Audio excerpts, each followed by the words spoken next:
Bam! Live on the scene. So we pumping this water out, but check this out.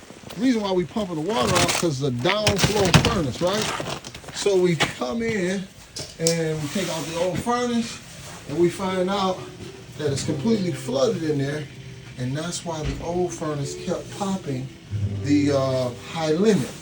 And so it already said, hey, give us a new one. So we got the new one in. We're ready to put it down. So we got to pump it out first, and you can see that this is the water that was in the bottom because this is a downflow. Bam, live on the scene.